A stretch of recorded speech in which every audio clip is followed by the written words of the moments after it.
Welcome to TradeTheNBA.com. This is John's reports for the 25th of March. Well, we started above the ABM yellow early on in the session, and then it just began to sell off and continued all the way down below. All the way below magenta and the 76% line, and it's fighting itself right about now. It was basically just a fate of short-term buyers, and we've still had no real support from long-term or mid-term buyers, and this just caused a softening.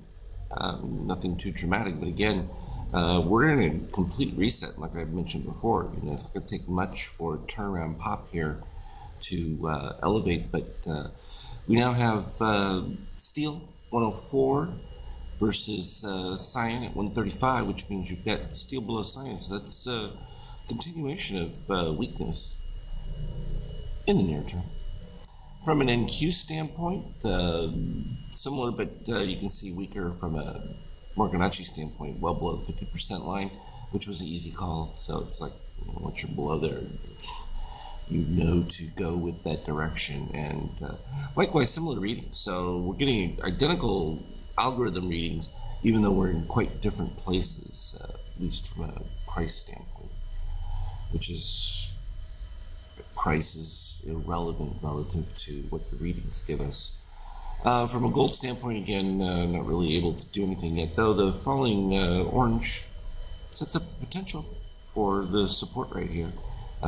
Just not seeing any activation, so there's just kind of like a sidelining effect of everything. And the euro continuing to make new lows, even though slightly above them. I thought I'd throw in Bitcoin here, because it reached its peak and right up there around that was it 57 range, 56.2 for the sell signal that came through, and now nice little buy configuration with the dip below the orange line, but without a reset of the steel coming forward, likely to be short-lived, potential fade off of there. So we turn to the 5K. What you'll see here is our NBI indicator. This was an algorithm adjustment that I was making in relation to DOC readings. I've sent it out, so if you go to the inputs, you can adjust the lines that show up. So these are all the new lower lines, and the original green line, if you turn it to 0, it disappears.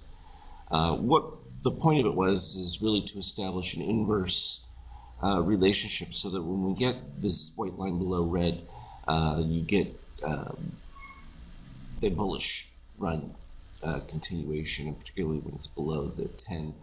And until it crosses over, you really don't have confirmed short. This is effective when we get some of these longer runs that take place where you might get a false magenta reading, so that will help eliminate those, because as you can see, no real short within that configuration here with the dip under the 10 with the white line going through. And basically what it is very simple.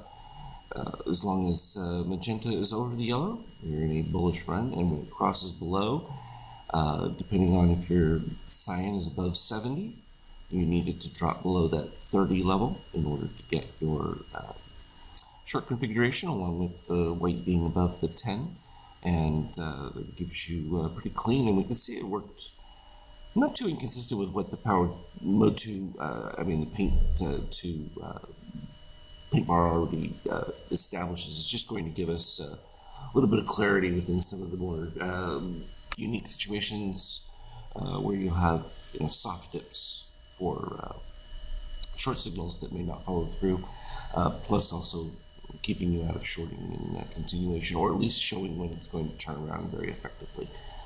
When you get a short coming through at this point, and then that white turns around,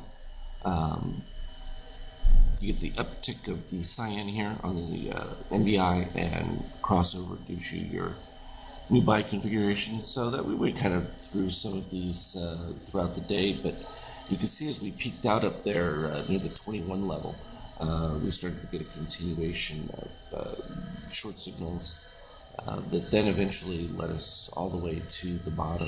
And what we end up with is a nice continuation that just really leads us to avoid some of the false long setups where you have the white above the red and you get the new configuration by. So it allows us to avoid some of those false setups. And that's really what I was looking for with it as a key to really help in those DSC setups where we have a no steal reset and you get a lot of little noise that takes place within the DSC when you're sort of in a consolidating period in that.